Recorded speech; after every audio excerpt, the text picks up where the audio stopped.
Assalamualaikum warahmatullahi ta'ala wabarakatuh.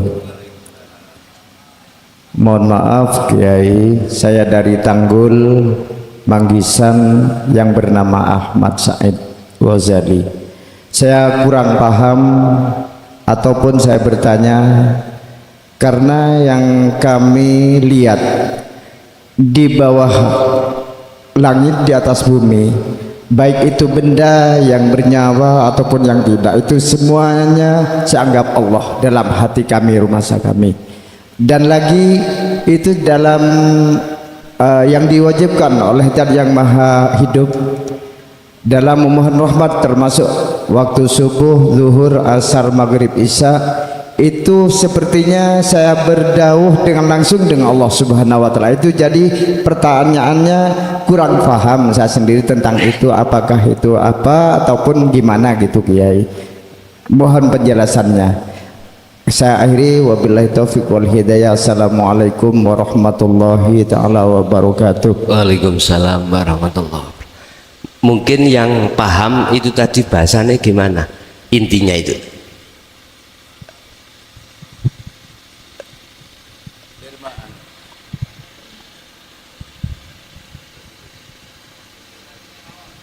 Intisarinya gitu Kiai, hidup iya.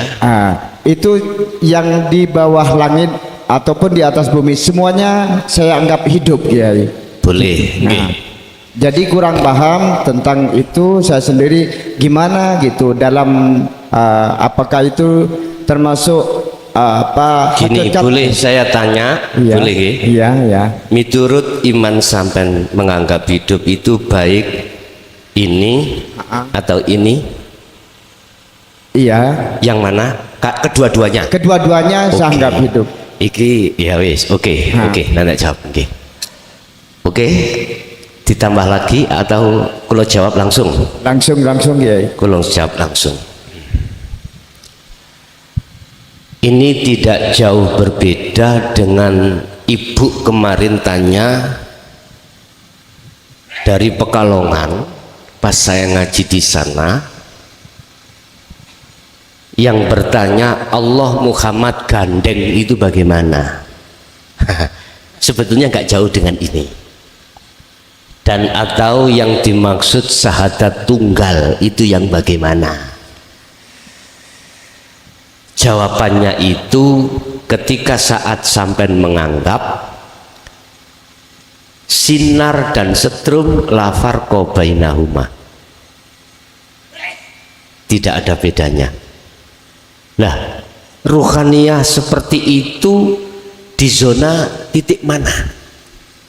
Nyun sewu Pak, mungkin selama ini belum pernah aku sampaikan, tapi oleh karena ada yang bertanya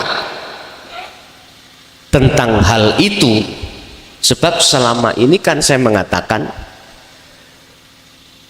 aku Allah mengenalkan diriku supaya hambaku tahu wujudku lewat nurku, akhirnya disebut nurullah. Nah gitu dah. Siapa nurullah itu? Yaitu semua yang ada baik di langit maupun di bumi, yang kita sebut makhluk itu. Tetapi wujudnya nurku itu bukan wujud zatku. Nah ini orang pasti bingung. Kalau kita hanya pakai akal, salah Pak. Kita mengatakan dunia dan seisinya itu adalah nuri Allah atau wujudnya Allah yang untuk supaya manusia kenal terhadap Allahnya. Akal ya. Karena apa dasari akal? Apa mungkin sama yang menciptakan dan yang diciptakan? Ya jelas nggak sama lah. Sebab akal kan berhentinya di situ Pak. Sehingga akal ini untuk sampai pada Allah mentoknya itu gini Pak. wujudnya di dunia dan seisinya, itu kami jadikan sebagai burhan, dalil, bukti wujudnya Allah. Karena wujudnya dunia dan seisinya itu yang mewujudkan adalah Allah. Jangan dibantah loh ya ini ya. Ini secara akal kita dulu seperti itu. Prosesnya kita seperti itu, berarti kita dijatuhkan Allah asfala filin, dijatuhkan serendah-rendahnya rohaniyah seperti itu. Tetapi ingat bagaimana para arifin itu yang mengatakan wujudnya Allah itu kujadikan sebagai dalil, bukti atas ketidakwujudnya selain Allah. Ini berarti jenengan ini sudah syahadat tunggal. Kan ada syahadata ini, ya dah? Saya bersaksi ruhaniyah itu terhadap hidup. Berarti yang ketika saat ruhaniyah itu yakin, hidup yang memunculkan suara ini. Diserilah ya. Inilah yang kumaksud muraqabah. Karena apa? Syahadat itu tidak berhenti di illallah, tapi ada yang kedua sehingga disebut syahadata ini. Wa asyhadu anna Muhammadar Rasulullah. Artinya diesel ini olehnya bisa bunyi karena diperintahkan Allah bunyi. Berarti hukum syariat dan hakikat ini bernuansa, artinya selaras, artinya ada keseimbangan. Wis, apakah ini masih kelebu syirik? Sebab masih memunculkan selain Allah. Mohon maaf, kalau di tingkatan muraqabah tidak, artinya tidak, belum merasa kalau kita syirik. Paham Pak G? Wis. Sekarang dengan dalil la maujudan illallah, tidak ada yang wujud kecuali Allah, termasuk makhluk siapapun harus tidak wujud. Nah, letak tidak wujud itu bagaimana? Kita harus paham, masuk di dalam syahadat tunggal. Ini yang mungkin belum pernah aku sampaikan. Ketika antara asyhadu alla ilaha illallah, yang bersyahadat, yang bersaksi, dan yang disaksikan, yang tadi disebut makhluk Muhammad yang menyaksikan, dengan yang disaksikan Allah, itu sudah satu pelaku.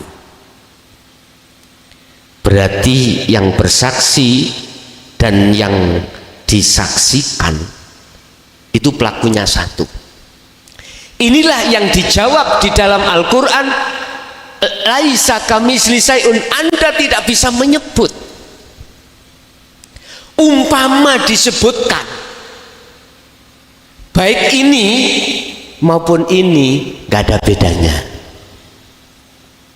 Bahasa jenengan wau sudah tidak menyebut selain Allah itu wujud. Itu inilah yang paling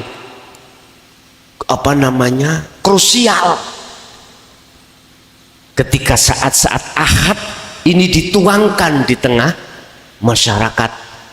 Subhanallah, krusial ini. Tapi berhubung ada yang tanya, tak jawab. Itulah yang dimaksud ahad itu di situ. Apakah ini Allah? Ya.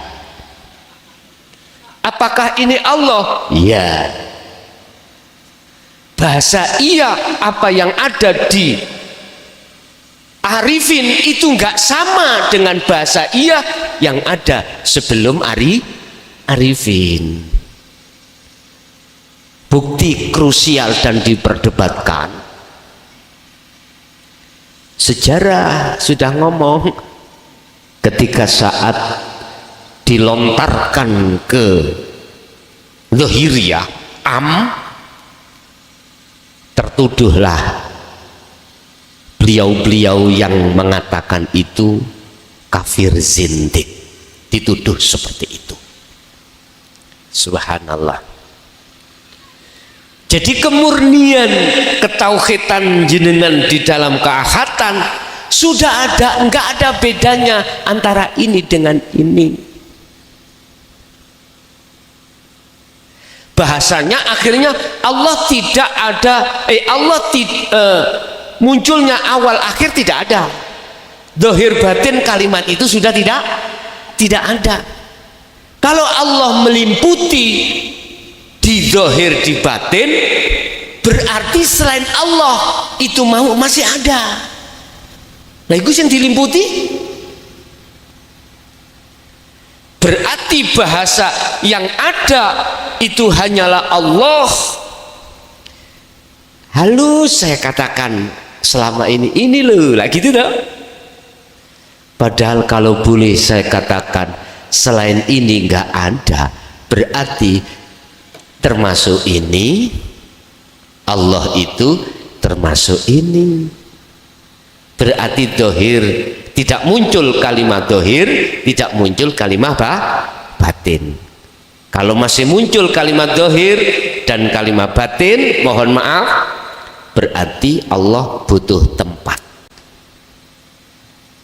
Padahal Allah tidak bertempat. Allah di mana-mana dan tidak kemana-mana. Jadi itulah Pak maksud jawaban kula dari sebuah pertanyaan yang tadi jenengan itu mengatakan semua itu Allah. Makanya dijawab di dalam salah satu sifat wajibnya Allah disindir wahdaniyah, makna sawiji, artinya seluruh sak jagat makhluk itu gak ono sing podo. Contoh, kita makhluk sama-sama manusia, wujud saya dohir ya nggak mungkin sama dengan wujud jenengan. Itulah wahdaniyah Allah. Bun salah paham loh Pak ya, bun salah paham. Jadi saya katakan tidak ada bedanya antara ini dengan ini. Antara ini dengan ini nggak ada bedanya. Bun salah paham jenengan. Ini konteksnya dalam iman dulu. Sifat basiroh, kalau basiroh kita itu sudah buka, otomatis nggak ada bedanya. Tapi kalau kita tarik terhadap sifat basariyah ini, ya bukan Allah lah. Si bingung, selamat untuk berbingung-bingung. Tadi kan sudah saya katakan, bila mana kita itu yang asalnya tidak ada, pingin tahu ketemu yang ada, kembalilah asal mula. Asal mula kita tidak ada. Kalau kita sudah tidak ada secara ruhaniyah, ya Pak, sifat basirohnya, kalau sudah kita makhluk sudah kembali pada Allah, asal kita tidak ada, maka disitulah akan nyata adanya. Kalau nyata adanya sudah tidak ada bedanya Pak. Ini apapun secara diterka fisik sudah nggak ada bedanya. Masa kurang kita itu disindir salah satu sifat wajibnya Allah wahdaniyah di dalam sifat salbiyah. Wahdaniyah kok wahdaniyah kok salbiyah, apa ma'ani nggih? Ma'ani. Loh di situ makna suwiji. Orang yang lahir saiki sekarang tidak sama dengan besok. Dulur kembar mawon ya, ada saudara kembar, itu pasti ada yang tidak sama. Sekilas memangnya wajahnya sama, tapi pasti ada yang tidak sama. Apalagi yang bukan saudara kembar, apalagi itu Pak. Jadi masuknya jenengan wau ada di syahadat tunggal, itu akan ketemu sendiri manakala jenengan ini sudah disahadatkan secara hakikat tadi. Terus berlaku sirul asrar, maka disitulah nanti akan masuk pada zona ahad itu nanti. Mengapa selama ini tidak saya jelaskan? Nanti akan dijelaskan Allah sendiri dalam dirimu. Oleh karena malam hari ini Allah mentakdirkan bertanya, maka saya pun akan menjawab. Berarti yang tanya Allah, sing jawab yo. Nah, oke. Mungkin ada lagi. Monggo.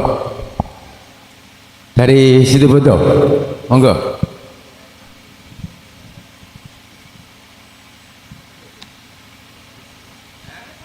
Monggo.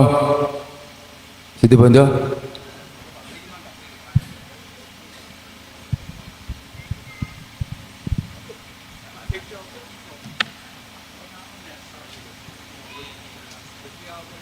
Assalamualaikum Pak Kiai. Saya jemaah dari Situbondo, nama Pak Adnan. Yang saya tanyakan, bagaimana caranya untuk menghindari riya, sombong dan sebagainya. Terima kasih atas penjelasannya. Assalamualaikum warahmatullahi wabarakatuh. Waalaikumsalam warahmatullahi wabarakatuh. Bagaimana cara kita untuk menghindari sifat di dalam basariyah, sombong, riak dan lain sebagainya? Mudah Bapak Ibu ya. Secara simpel mawon, sibukkanlah hati ini selalu berzikir pada Allah. Ya ayyuhalladzina amanu dzkurullaha dzikron katsiron. Keh-kehno kuwi perbanyaklah hatimu berzikir pada Allah. Zikir yang dimaksud maknanya secara lugot ingat, secara istilah ruhaniyah jenengan, hati jenengan harus sadar dan menyadari bahwasanya apa yang muncul dari diri jenengan hakikatnya dari Allah Subhanahu wa Ta'ala. Itu tentunya ini tidak lepas dari fungsi sirul asr di su'aul basirah. Ini cara mudah untuk kita melepaskan atau menghindari riya, takabur dan lain sebagainya. Sibukkanlah, perbanyaklah ruhaniyah kita, hati kita zikir terhadap Allah. Yang dimaksud zikir secara lugot ingat, yang dimaksud ingat zikir secara istilah adalah hati sadar dan menyadari lewat iman atau rasa bahwasanya semua datangnya pada diri jenengan wau semata-mata dari Allah. Allah ya yang ada diri jenengan. Iku sama halnya jenengan telah mematikan keakuan hamba. Begitu Mbah nggih. Niku caranya. Zikir diperbanyak begitu nggih. Ada lagi? Monggo. Assalamualaikum warahmatullahi wabarakatuh. Waalaikumsalam warahmatullahi wabarakatuh. Yang terhormat Kiai Haji Muhlason Rosid dari Sidoarjo, Mojokerto, Majakarta. yang terhormat kepada hadirin anggota pada malam ini saya baru malam ini saya ketemu dengan Al-Mukarram Injih. Kiai Muhlason. Yang saya tanyakan yaitu masalah bahwasanya setan itu akan menggoda semua anak cucu Adam kecuali satu orang yang muhlisin. Lah, untuk mencapai orang yang muhlisin itu bagaimana caranya, Gus? Satu. Injih. Yang nomor dua, saya pernah bermimpi, katanya katanya orang syariat. Jadi dari Kanjeng Nabi ke sahabat ke tabiin. Tapi kalau kita melihat bahwasanya dalam ayat innallaha ala kulli syai'in qadir. Jadi Allah itu segala hal, sesuatu apapun yang maha kuasa. Saya pernah mempunyai mimpi. Wiping itu apa? Ngimpi. Oh, mimpi. Saya itu dikasih ambeng, insya Allah 2 gudang. Ambeng itu berarti berkat. Katanya Madura itu berkat. Ya. Setelah itu ada orang berjubah 2 bilang sama saya, Gus, iya, orang berjubah 2 itu bilang sama saya, kalau dibandingkan dengan surat Yasin, dibandingkan dengan ambeng 2 gudang ini dan seisi alam ini, isinya tidak ada apa-apanya. Kalau dibanding 2 ambeng ataupun seisi alam ini, kalau dibandingkan dengan surat Yasin, pahalanya, barokahnya tidak ada apa-apanya. Ini, Gus. Nomor 2, nomor 3, tidak apa-apa ya, Gus ya? Enggak apa-apa. Setelah kita melihat, itu tadi yang ditanyakan apa tentang ambeng? yaitu apa itu ambeng. Termasuk itu innallaha ala kulli syai'in qadir. Oh gitu. Dan apa isinya itu, Gus? Isinya ambeng. Isinya yang bukan isinya ambeng. Kalau isinya ambeng ya ada jajan, ada sate ya. Yang selainnya ambeng yang tidak kelihatan, Gus. Oh, yang gitu. siri itu. Nggih, siap. Nomor 2. Nomor 3, Agus tadi dawuh wahum indallah wahum haqqat man haqqat Dolalah. Lah, untuk menghilangkan man haqqat dolalah itu bagaimana caranya, Gus? Iya. Oh, gitu. Soalnya kalau kita melihat mengkaji dari yang tadi, yaitu berkaitan dengan sirul al-basar, sifat basar itu. Lah, untuk menghilangkan al-basar itu bagaimana? Soalnya sulit, Gus. Nggih. Sulit. Kalau Kanjeng Nabi diludahi tidak apa-apa. Kalau kita diperngoti aja sudah apa itu? Sudah ngosok istilahnya. Nah, itu. Esmosi katanya. Esmosi ya. Nah, siap. Bagaimana caranya untuk menghilangkan esmosi itu tadi, Gus? Iya. Soalnya sulit sekali. Nggih. Nomor 1, nomor 2, nomor 4 ya, Gus ya. Maaf. Kita kembali kepada panitia. Iya.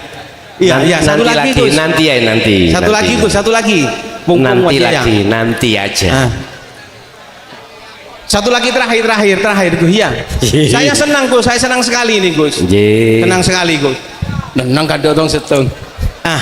Saya pernah mengkaji surat An-Nur yang bunyinya Allahu nurus samawati wal ardi kamiskatin fi zujajah. Az-zujajatu ka'annaha kaukabun durriyuqatu min zajaratin mubarakatin zaidunatin la syarqiyatin la ghurbiyah ila akhirih. Nah, itu gimana, Gus, menurut pandangan ilmu hakikat, Gus? Siap. Terima kasih. Saya minta maaf karena terlalu banyak. Saya terlalu senang sekali bukan karena apa, bukan karena ria, bukan karena sombong, untuk kita apa namanya ya, mencari ilmu. Ilmu itu ngil tapi gak ketemu ya. Terima kasih. Wassalamualaikum warahmatullahi wabarakatuh. Waalaikumsalam warahmatullahi wabarakatuh. Alhamdulillah. Berarti 4 pertanyaan Pak nggih, 4 pertanyaan. Monggo mikir sampean beto riyen bae kula lali engko tak takoki. Ngene lho. Pertama pertanyaan lah ya lali aku. Intine dudu ambeng pokoknya Mang. Bukan. Pertama anu Gus, katanya apa, dawuhnya Allah ya, dawuhnya setan bahwasanya mau menggoda seluruh anak cucu Adam, kecuali orang muhlisin. Bukan muhlisin dagang sapi, bukan Gus. Muhlisin tapi yang ke Allah. Bagaimana caranya untuk... gimana Gus? Ya udah. Nah, makasih Gus. Nggih, sama-sama. Mungkin ini bisa dibuka di dalam surat Ali Imran ayat 31. Allah dawuh terhadap Nabi Muhammad, Kul in kuntum tuhibbunallaha fattabi'uni. Kalau ayat ini saya tarik dari Lauhil Mahfud, jikalau kau ingin bisa masuk golongan mukhlisin, ya, fattabi'uni, ikuti aku. Sing dawuh itu Allah, ndawuhi nang Kanjeng Nabi, terus ditirukan oleh Kanjeng Nabi. Berarti miturut kacamata syariat sing dawuh itu adalah Kanjeng Nabi. Ikuti aku. Fattabi'uni, ikuti aku. Tapi kalau ayat ini kami ambil dari Lauhil Mahfud yang tidak ada tulisannya, yang dawuh itu Gusti Allah. Fattabi'uni, ikuti aku, berarti yang dawuh adalah Allah. Wis tinggal kita melihat kacamata mana. Di situ ada istifham atau kalimat pertanyaan. Wis anggaplah kita di hadapan Rasulullah. Ya Rasulullah, saya mengikuti jenengan dari segi apa? Jawabannya ambeng luru tadi, berkat 2 tadi. Ikuti aku maksudnya, berhubung kita manusia ya, ada jasmani juga ada rohani, maka ikuti pengajaranku baik secara jasmani maupun rohani. Jasmani kita ditata oleh Allah karena kita manusia kedelean. Apa kedelean ini? Ketempatan hablum minan nas, maka hukum syariat ini bawalah jasmani. Yang kedua, maksud mengikuti aku, ruhaniyahmu itu juga harus kau didik dengan hukum di atasnya. Apa hukum di atas syariah? Hakikat. Itu yang dalam Al-Quran Allah katakan dinul haq, din agama al-haq, aidinut tauhid. Itu untuk mendidik ruhaniyah kita supaya ruhaniyah kita itu tidak condong terhadap apa yang dicondongkan jasmani. Condong jasmani kita apa? Ngelak yang minum, iki jasmani. Ditata hukum syariat, sebelum minum kau harus membaca Bismillahirrahmanirrahim. Aku takok, ruhani melok ngombe wedang? Enggak. Tanda ruhaniyah itu juga mengikuti Kanjeng Rasul. Wa amilus sholihah. Tadi dikatakan illal ladzina amanu wa amilus, percaya dengan dinul haq, pengajaran tentang ilmu hakikat, tapi terus diamalkan. Bentuk mengamalkannya ketika saat saya itu ngelak, itu undangan Allah. Nida diundang, umpama teng kula son muklason, aku iku ana kuno son, beduk ana aku, bukan muklason jasmani ya, tapi ruhani. Berarti muklason itu akan bisa sampai pada Allah hidup di sini yang menggerakkan dan lain sebagainya. Berarti ruhaniyah muklason gak oleh ngaku-ngaku. Ini ambeng sing nomor loro. Yang nomor 2, tadi ambeng itu manakala dunia dan seisinya itu nggak ada apa-apanya, gitu. Mungkin saya lupa ada di makalah berapa ya, di dalam kitab Hikam Syekh Ibnu Athaillah dawuh gini, amaliyah jasmani yang disertai dengan amaliyah ruhani walaupun sedikit jangan kau anggap sedikit. Kelihatan ringan tapi itu berat, yaitu amaliyah apapun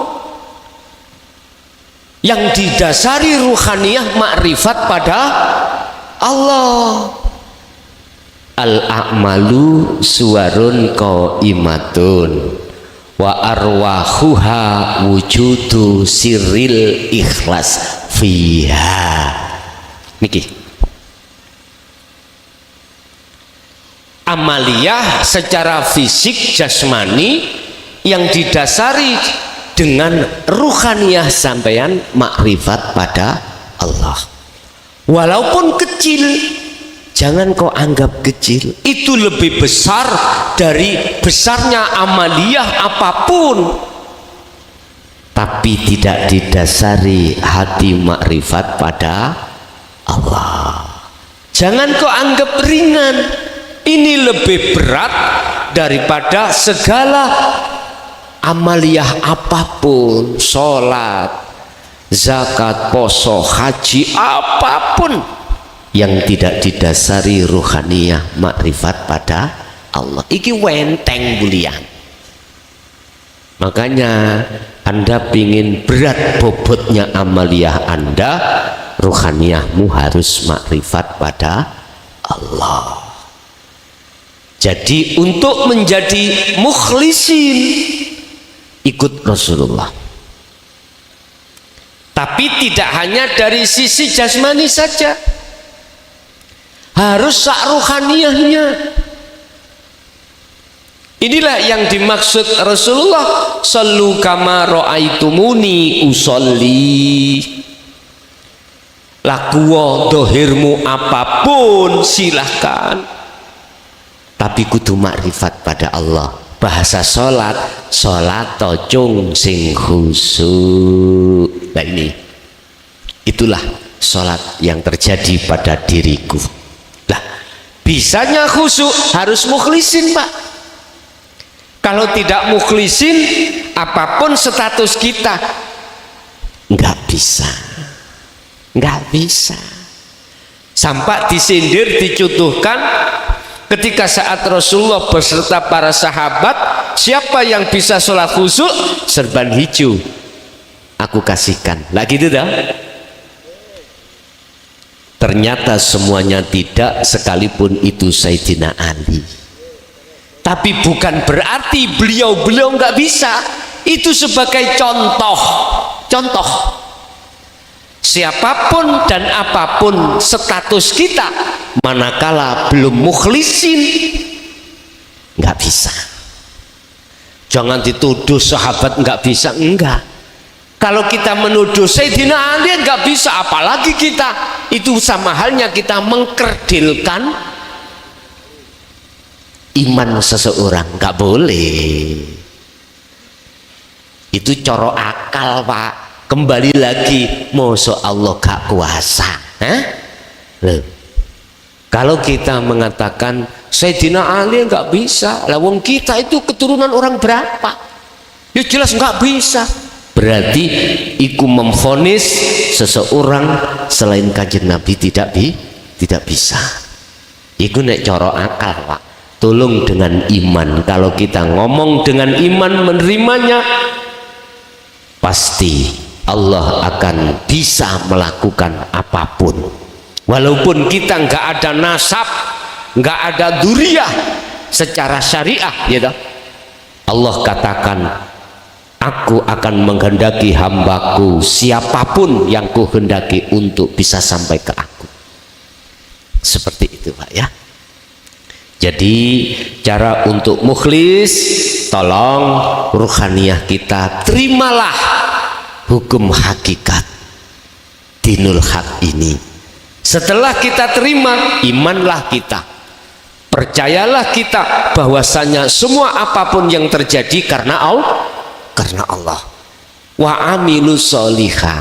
Setelah ilmu kita dapatkan, kedua, wa amilus solihah, amal kita praktek. Berarti kita harus berkholwat, harus uzlah, harus zuhud, yang dipandu dengan petunjuk dzikir sirul asrar.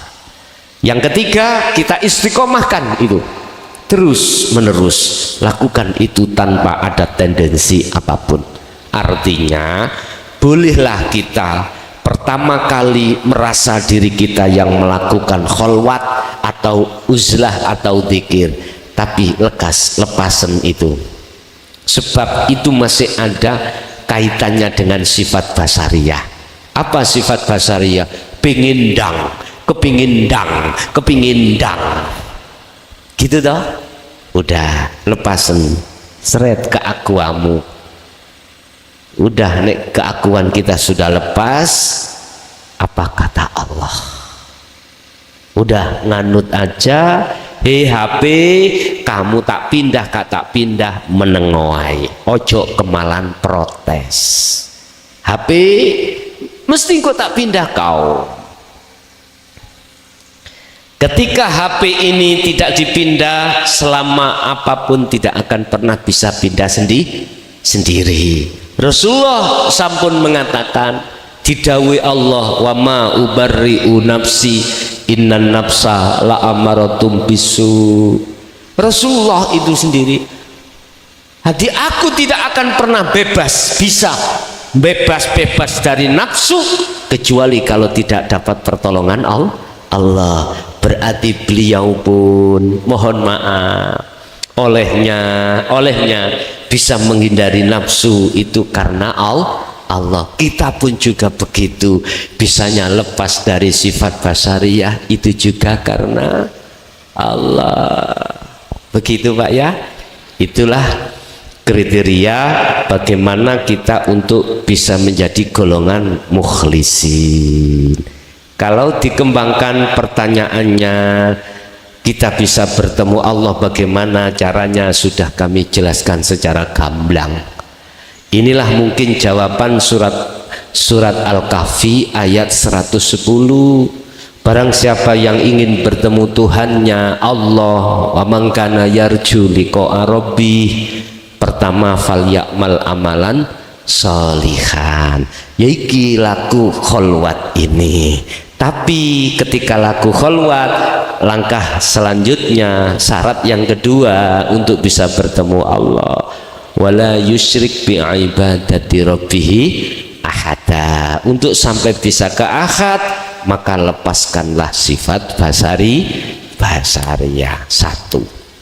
Yang kedua, ambeng. Apakah ambeng itu ngoten tah Mang? Apakah ambeng itu? Pertanyaan kedua Mang, apakah ambeng itu? Pertanyaan tadi, kalau kita melihat ambeng dua gudang. Dua gudang. Iya, katanya yang hadir sama saya tuh Gus, tidak ada apa-apanya meskipun seisi alam ini kalau dibandingkan dengan pahala surat Yasin. Ya. Oke. Itulah Pak lagu sampean, lagu dohiriyah yang bernuansa hakikiyah. Itulah lagu dohiriyah tapi ruhaniyah sampean makrifat pada Allah. Betul itu. Itu yang kedua. Terus yang ketiga, lupaku. kalau yang ketiga saya kira sudah terjawab Gus. Sudah yang tadi itu kan wahum indallah. Wahum man haqqat Dolala. ad-dolalah. Sudah yang kejawab. maksud saya untuk menuju Keluar dari dolalah. ya keluar dari dolalah menuju man Sama itu haqqat tadi. Allah, tapi sudah terjawab Gus. Heeh. Yang terakhir Gus, Nggih. di dalam surat An-Nur, Oh iya iya. kalau sudah, kita melihat ya sudah Gus, ya ya. Sudah. Gini Pak, saya ulangi yang ketiga tadi. Awal kita memang protes Pak ya. Sifat basariah kita tidak bisa menerima siapapun. Awal-awal didatangkan pengajian hakikat itu si protes kita semuanya. Karena keterbatasan iman kita untuk menerima nggak bisa. Karena iman kita masuknya lewat akal. Akhirnya berorientasi dengan akal. Pertama kita masih protes Pak. Tapi lambat laun mungkin ketika kita amit sewu ya, ketika mau tidur kita angan-angan, iya ya, akhirnya buka. Awalnya kita masih protes, tapi boso sudah buka, maka disitulah akan Allah terus bimbing. Tanpa kita terasa Allah membimbing iman kita di dalam iman yang benar. Dengan sendirinya Pak. Akhirnya Allah memberikan berbagai cara jalan. Kita dulu tidak digelarkan ilmu seperti ini dari mbah yai kita dengan bahasa isyarah. Tapi bentuk Allah selalu memperhatikan jenengan, akhirnya diberikan jalan yang mudah sehingga paham. Akhirnya kenal si A, kenal si B. Ketemulah pembahasan yang kita tunggu-tunggu selama berpuluh tahun. Itu bentuk Allah itu selalu memperhatikan kita. Cuman saja waktunya belum datang. Tapi toh pada akhirnya datang. Al-Ankabut ayat 5. Barang siapa yang ada keinginan untuk bertemu Allah, Allah berjanji akan ditemui dalam bentuk waktu yang telah ditentukan Allah. Allah sendiri yang menentukan. Berarti punya kehendak di dalam hati jenengan, ada kekarapan untuk bertemu Allah. Allah pasti bimbing kita itu Pak. Pun. Surat An-Nur ayat 35 kalau nggak salah di situ. Substansinya itu adalah gambaran kita Pak.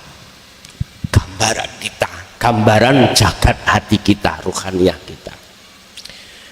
Laksana Anda dimasukkan di dalam gedung biskup Pak ya, gedung biskup. Ketika kita masuk, maka di langit-langit gedung itu lampu menyala semuanya. Akhirnya di ruangan gedung itu semuanya perkara-perkara duniawiyah nyata. kelihatan bangku, kelihatan macam-macam. Cuman di layar itu tidak ada gambar, belum ada gambar, belum ada gambar. Nanti kalau lampu ini dimatikan, lampu di atas loh Pak, di dalam gedung, di langit-langit mati, maka yang terjadi di ruangan itu gelap. Tapi gelapnya itu menunjukkan padang nanti. Artinya apa Pak? Gini, di dalam hati kita Pak ya, ada sebuah jendela. Yang jendela Allah katakan kolbun, hati. Tapi di dalam hati ada proyektor Pak. Kita di belakang kita ada jendela kecil ya, tempatnya proyektor. Itulah lentera. Kalau dalam bahasa lentera, lampunya hati. Lampu ini. Di dalam lampu itu ada cahaya. Di dalam cahaya ada cahaya. Yang cahaya itu dihasilkan dari genset itu ya, yang diputer ya, yang diputer oleh roda gila itu akhirnya mengeluarkan namanya setrum. Nah gitu toh. Nah, bisanya setrum muncul itu karena ada minyak zaitun. Ya itulah solar Pak. Sakniki mengatakan solar. Artinya gimana Pak? Gini. Dalam hati kita itu ada minyak Pak, namanya minyak zaitun. Mana minyak zaitun? Bahasa syariat dikatakan air zam-zam. Air zam-zam adanya hanya di mana? Di Mekah ya, di Mekah. Selain itu tidak ada air zam-zam. Air zam-zam itu sumur yang menurut cerita itu karena dijejek oleh Nabi Ismail lah gitu kan. Akhirnya keluarlah air zam-zam. Zam-zam itu bahasa kromo sana, zam-zam, ngumpul. Asini ngumpul. Bahasa zam-zam itu kumpul. Gini Pak, setiap Jumat kedua setiap bulan, terasa nggak terasa jenengan dikasih Allah minyak zaitun. Kalau saya katakan itulah ma'ul hayah yang ditancapkan di hati jenengan. Mana isi daripada Al-Quranul Qadim, itulah hakikat ajaran. Ilmunya itulah air zam-zam. Dengan begitu akan memunculkan satu iman. Nah ini akan memunculkan satu setrum ya, deselimuni muncul setrum. Setrum ini akan menghantarkan nurun ala nurin yahdillahi linurihi mayyasha. Tapi hamba yang dikehendaki, hanya hamba yang dikehendaki. Hamba yang tidak kehendaki mesti menolak. Karena apa? Khatamallahu ala qulubihim wa ala sam'ihim. Ditutup. Mengapa ini ditutup? Mohon maaf, diproses lagi. Karena dia sawaun alaihim a'andartahum am lam tundirhum la yu'minun. Tidak percaya, dikandani, didatangkan minyak zaitun atau enggak percaya. Akhirnya iman di dalam ruhaniyah gak muncul, lentera di dalam hati gak muncul. Lawang apa namanya, minyaknya ditekak noneng diesel ditolak. Unek-unek nih nggih, mak kelupuk banget nih. Nek gak percaya, ambil solarnya, semuanya ambil. nggak akan bunyi. Kalau nggak bunyi, nggak mungkin muncul setrum. Oke. Ketika iman itu sudah muncul, mohon maaf, maka selanjutnya akan memunculkan satu cahaya yang disebut cahaya makrifat untuk menerangi segala apapun yang ada di depan, di belakang, di kiri dan di kanan, dan di atas, di bawah, di dalam, di luar diri Anda, untuk menyatakan nyatanya Allah. Bahasa di Selwau, setrum itu untuk menggerakkan proyektor ya. Proyektor itu nanti akan memunculkan satu cahaya, dan di dalam cahaya ini ada gambar, Pak. Inilah nurun ala nurin. Gambar ini akan nyata manakala cahaya ini sudah tembus sampai pada layar di depan.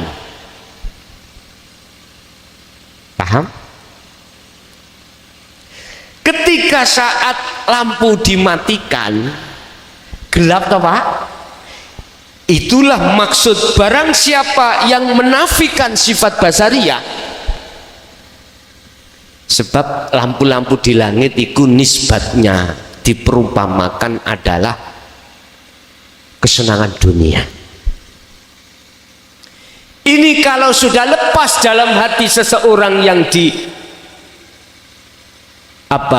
digendaki oleh Allah, pasti akan dibimbing Allah. Mati, gelap ruangan, berarti ruangan hati sampean gelap dari urusan dunia. Di tengah-tengah gelapnya inilah memunculkan cahaya terang benderang. Siapa? Allah. Berarti ketika gelapnya gedung itu tanda nyatanya gambar yang ada di layar. Apabila layar itu menghasilkan sebuah lakon, misalkan ya, lakon orang pacaran ya, ada cicak, tahu cicak ya? Cicak di dinding, apa terus sih? Pelan-pelan merayap ngunuang. Terus nang keleke wong lanang mang pas gambar mang, apakah orangnya akan gini-gini? Halo, apakah cicak itu akan bisa mempengaruhi orang yang pacaran itu? Nggak bisa. Atau ketika saat gambar itu menunjukkan orang sholat ya, ada tekek Pak nyewokot kupinge, dia akan gini-gini? Nggak mungkin. Iku maksudnya piye Gus? Maksudnya piye iku? Dituduh kita. Ketika ruhaniyah sampai estu sudah diakad antara kelis yang di dalam proyektor itu tidak akan pernah geser sedikit pun dengan hasilnya, nggak bisa geser. Di dalam kelis itu misalkan orang sujud, mesti gambarnya sujud, nggak bisa geser. Artinya Bapak Ibu, ketika ruhaniyah panjenengan estu makrifat pada Allah, tidak akan terpengaruh dengan gebyare bisa paham? Yoniku kuping sing gak ngene-ngene tatkala dicokot tekek. Niku surat An-Nur ayat 35 insyaallah begitu Pak ya. Itu gambaran proses perjalanan seseorang yang asalnya itu di muraqabah ke musyahadah di situ Pak. Oke, monggo tanduk lagi. Penanya Silakan. berikutnya, karena ini dua penanya laki-laki, niki Berikutnya saking ibu-ibu. Monggo ibu-ibu ingkang badhe tanglet monggo.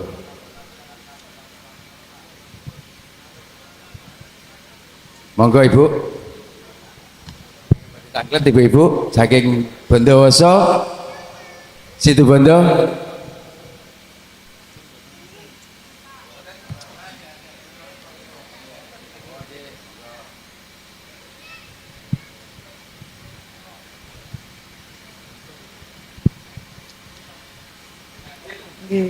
Assalamualaikum warahmatullahi wabarakatuh. Waalaikumsalam warahmatullahi wabarakatuh.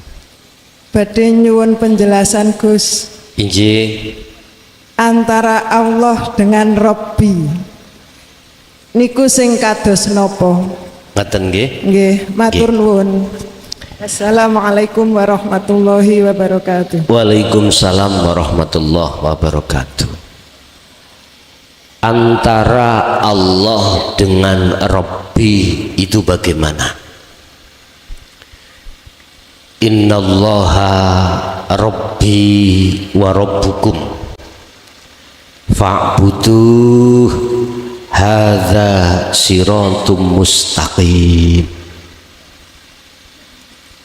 Ini kalau nggak salah surat Maryam 36 atau surat Az-Zukhruf 64 ya. Sesungguhnya Allah iku Tuhanku ya Tuhanmu. Saya ulang, sesungguhnya Allah iku Tuhanku lan Tuhanmu. Jikalau Allah itu Tuhanmu, Tuhanku dan Tuhanmu, maka fa'buduh, sembahlah Allah. Berarti hu iku kembalinya tidak Robbi, hu itu kembalinya pada Allah. Hadza utawi iki nyembahe mung dateng Allah, fa'budu. Hadza utawi fa'budu iku siratun, sirat jalan mustaqimun kang jejer. Wes. Tadi dikatakan sesungguhnya Allah iku Tuhanku dan Tuhanmu. Yang ditanyakan antara Allah dengan Rabbi. Innallaha Rabbi wa Rabbukum. Kalau kita sudah mengatakan Allah, niki sudah intern. Artinya intern lebih khusus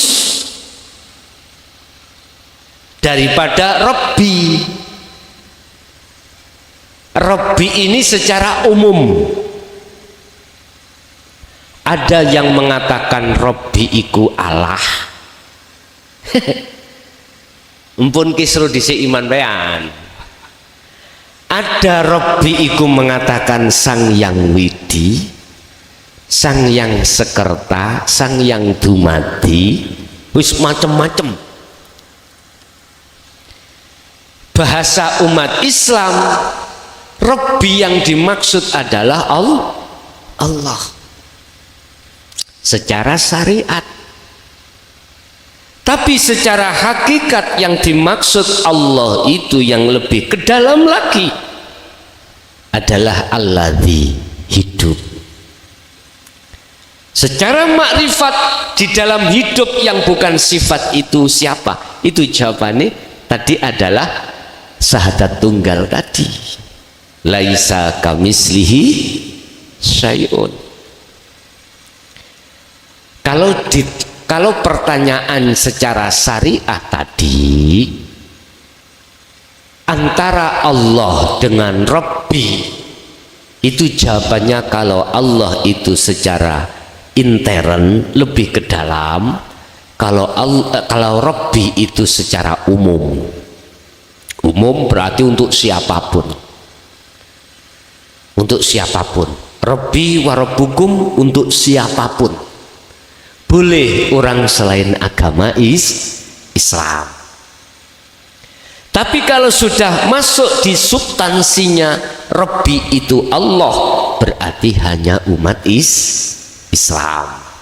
Nama. Tapi jangan berhenti di sini, masuk ke dalam lagi. Masalahnya tadi nurun ala nurin. Ning jero kulit iku ana isi. Kui pingin iso ketemu isi, ya kulit ana. Jenengan pingin mangan kacang, isine ya dikuliti dhisik. Kita kuliti dulu, kita pingin makan mangga. Kuliti dulu. Sampeyan tahu mongki, monyet. Tahu?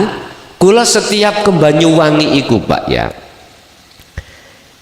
Nek ning rumah ingat itu saya bawa kacang atau bawa pisang. Banyuwangi Wongsorjo kan ngeliwati alas apa itu Pak namanya? Ya, di situ kathah monyet.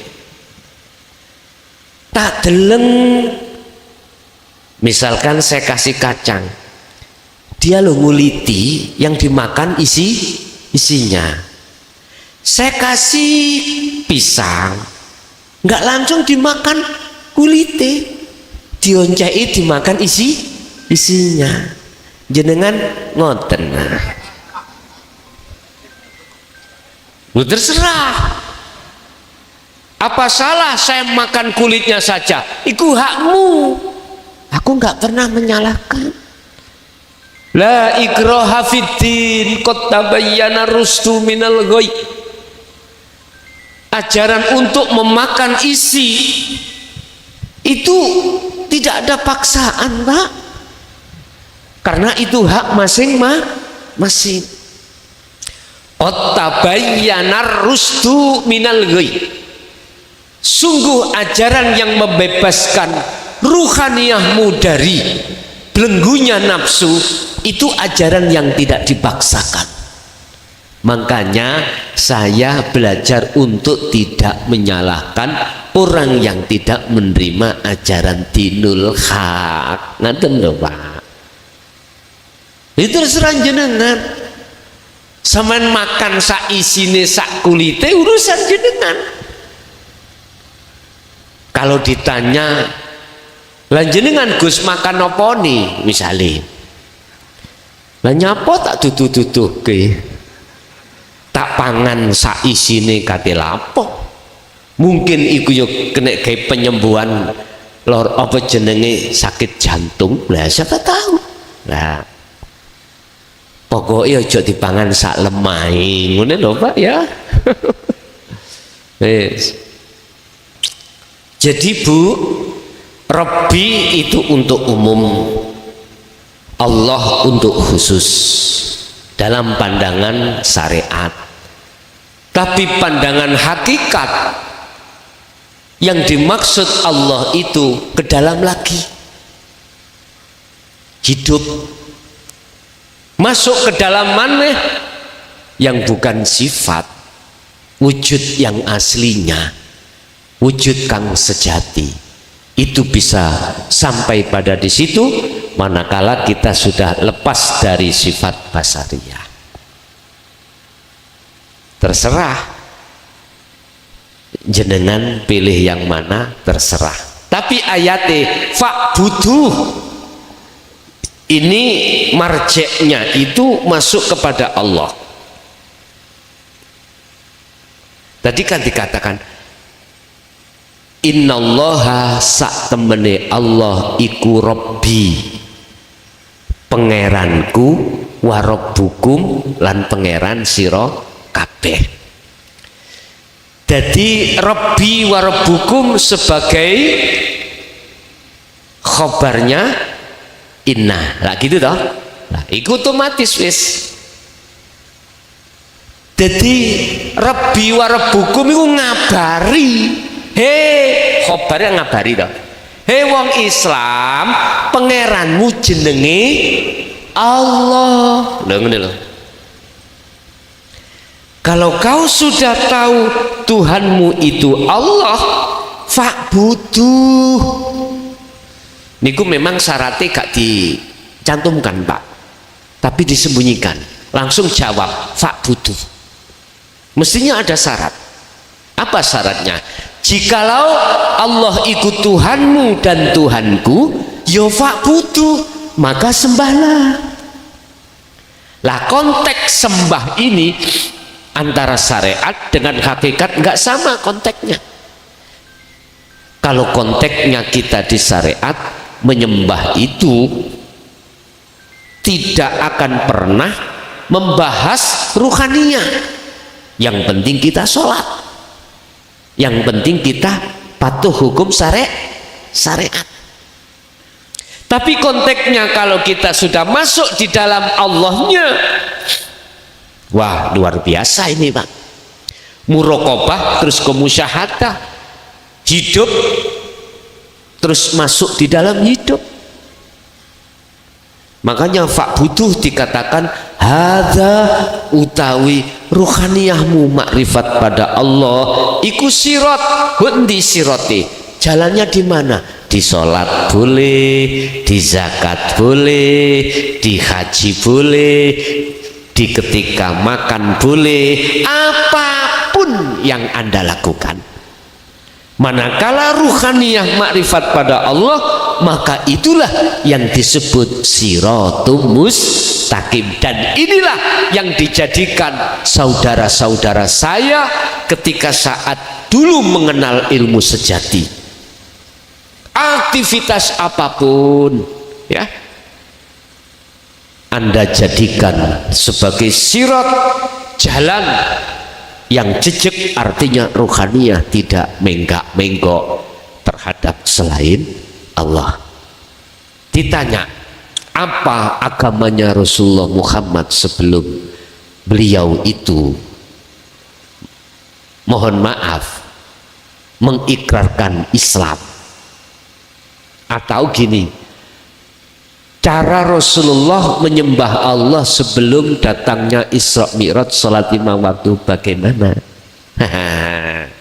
Nanti suatu saat kalau zamannya sudah datang akan kami sampaikan.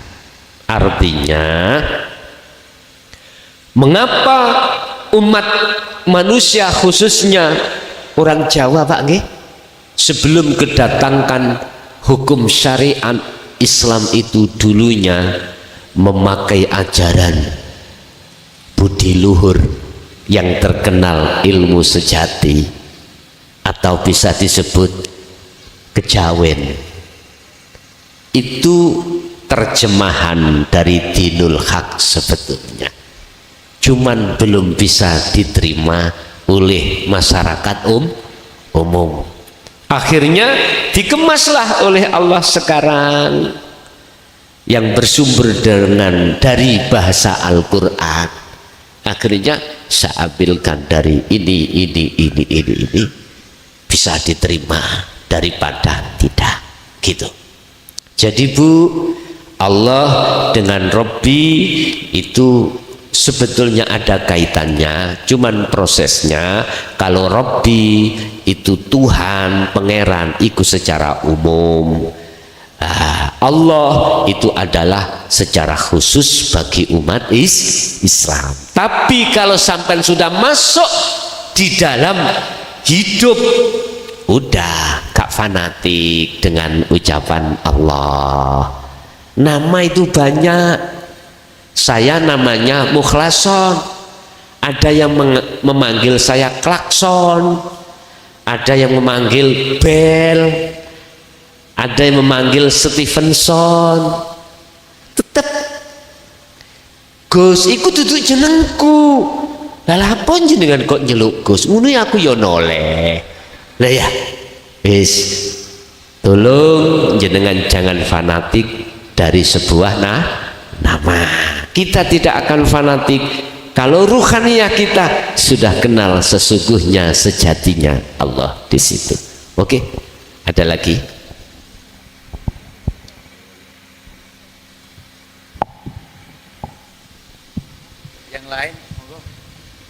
Saya beri kesempatan lagi, ibu-ibu, monggo.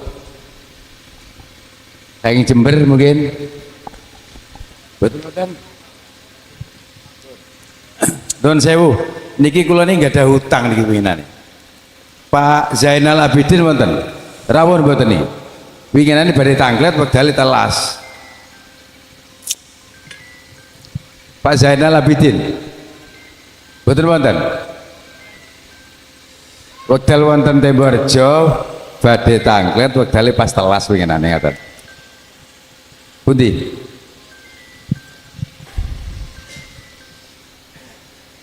Assalamualaikum warahmatullahi wabarakatuh. Waalaikumsalam warahmatullahi wabarakatuh.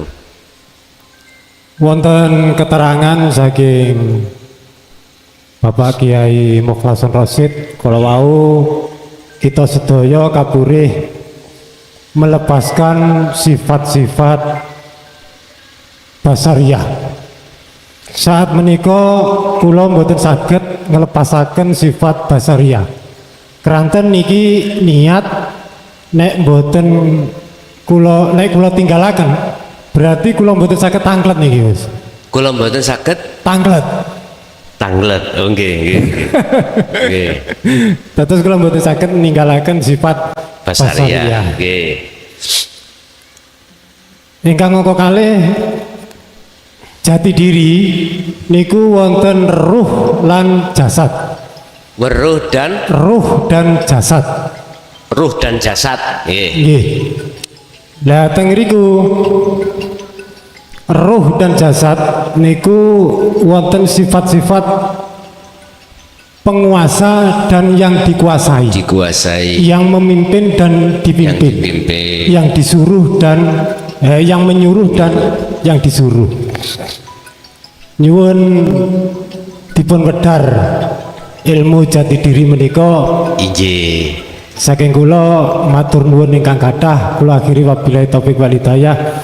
Assalamualaikum warahmatullahi wabarakatuh. Waalaikumsalam warahmatullahi wabarakatuh. Termasuk tanya jawab itu juga sifat basariyah. Bagaimana ketika sifat basariyah itu berlaku tapi jadi basiro? Ini memang selagi kita masih ada di dunia, Mbak, mohon maaf, nggak bisa kita melepaskan sifat basariyah. Cuman bagaimana basariyah menjadi basiro? Leres betul.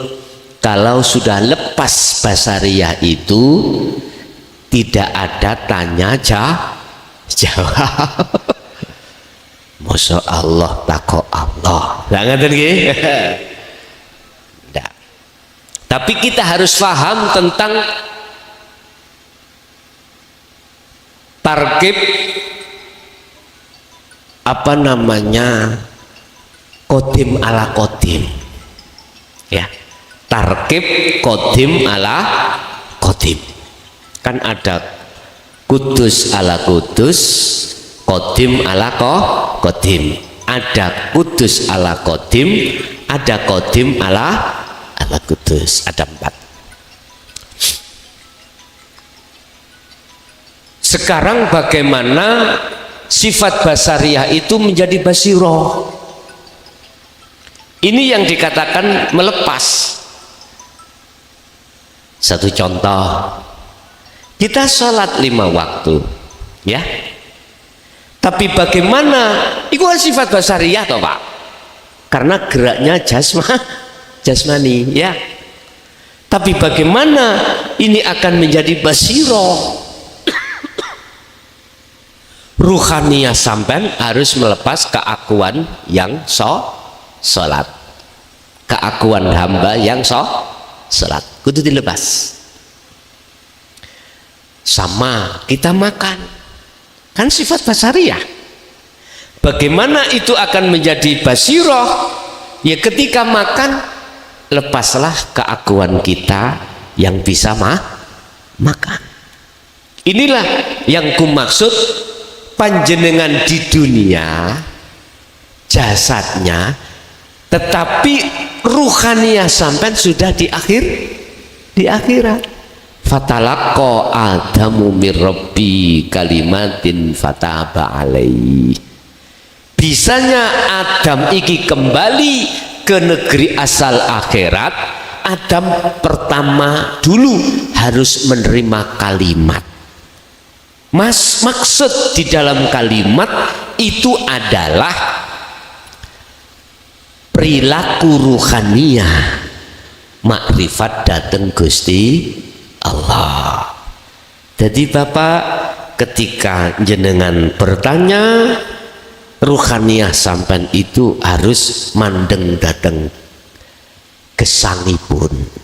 Itulah maksud asyhadu alla ilaha illallah. Tapi benar, Bapak tadi tanya manakala tidak sudah bisa melepas sifat basariyah, itu tidak akan pernah ada tanya jawab. Benar, tetapi itu bisa akan terjadi manakala basariyah menjadi basiroh. Yang kedua, jati diri. Yang dimaksud man arafa nafsah wa faqad arafa rabbah, ya, itu kan mengenal jati diri. Jati diri yang dimaksud bukan jasmani, tapi adalah ruhani. Kalau jasmani ya udah, saya tidak bicara jasmani karena sudah tertuang di dalam hukum syariah. Lah ruhani ini Pak, mana yang dimaksud? Barang siapa yang kenal dirinya berarti hidup Pak. Tadinya kan kita merasa aku mukhlason, hidup sebab dihidupi yang maha hidup. Berarti saya merasa hidup. Ini berarti saya belum kenal. Belum kenal diri saya. Dikatakan diri saya, aku kenal diri saya manakala faqad arafa rabbah. Hidup ini yang ku akui tadi ku lepas, akhirnya tinggal muncul hidup yang sejati. Siapa? Allah. Ini kalau dikembangkan, siapa aku? Allah. Tapi hidup ini tadi, inilah Bapak Ibu yang dimaksud surat Al-Anbiya ayat 25. Pengajaran ilmu masuk di dalam diri aku, ana, itu harus dituangkan, diterangkan oleh para rasul, wajib. Allah katakan di situ wa ma arsalna min qablika wa ma arsalna, aku tidak ngutus, aku Allah. Wa ma arsalna, orang ngutus sapa ingsun mir rasulin, saking sebuah utusan min qablika, sebelum kaum Muhammad. Iki Allah dawuh. Berarti rasul sebelum Muhammad siapa saja? Cara ngomong bahasa syariat, Nabi Isa sampai Nabi Adam. Oke. Illa, kecuali ilaihi annahu, harus menyampaikan wahyu yang inti dari berbagai banyak wahyu. Intinya ada satu. Rupanya mana? Ilaihi annahu la ilaha illa ana. Aku, diri, itu tadi. Terangkan Muhammad tentang diri, tentang diriku, keahatan ini terangkan terhadap umatmu.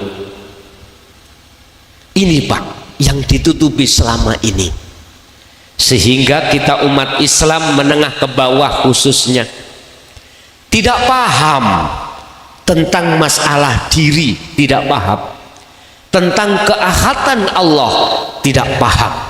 Entah alasannya apa, kok selama ini ditutupi. Bis, itu saya tidak mengada-ngada, tidak menerka-nerka, terserah. Fakta di lapangan, kita umat Islam khususnya buta tentang anak, tentang aku diri, iku buta. Akhirnya apa?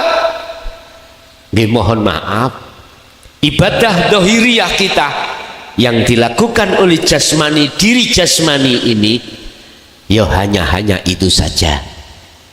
Bahasa sholat ya sikrono sak liyane Gusti Allah, masih selain Allah, entah itu ingin dilihat orang, entah itu masih tendensi pahala atau surga, itu seperti itu. Apa fungsinya la ilaha illa ana ini Bapak Ibu? Mohon maaf, itulah diri yang sejati. Ana itu, kalau diri jenengan sudah tidak mengakui hidup ini hidupku hamba, maka muncul akan hidupku Allah ana itu tadi. Kalau ini tidak diterangkan, mengapa harus ada kalimat berikutnya fa'budun? Ini kata perintah. Rasulullah diperintahkan tidak hanya menyembah pada Allah, tetapi juga diperintahkan untuk menerangkan maksud keahatan Allah itu bagaimana. Ini Pak, tapi memang resiko Pak. Siapa yang berani membuka tentang ini, luar biasa yang memungsuhi. Alah, tapi Allah manakala sudah berkehendak, maka itu akan terbuka dengan lebar dan terang. Jadi kalau sudah tahu diri itu siapa, maka fakot arofa robbahu. Lah ngerti dah? Jadi niku hadits qudsi Pak kalau nggak salah. Man ngarofa nafsahu fakot ngarofa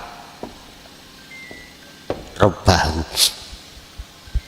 Barang siapa kenal dirinya, maka betul-betul dia akan kenal Tuhannya. Nah ini kok bisa kenal Tuhannya? Karena sudah sampai pada Tuhannya. Tandanya di dalam diri jenengan berkibar akunya Allah atas segala apapun. Itu Pak maksudnya diri. Dengan cara bagaimana kita bisa mengenal diri, kembali lagi ke laptop Sirul Asrar. Siapa biasanya kembali ke laptop? Tukul ya, Mang Sedo ya, laptop ya, kembali lagi. Ini kuncinya untuk membuka diri itu di Sirul Asrar sampai fana'u dzikri. Begitu Pak.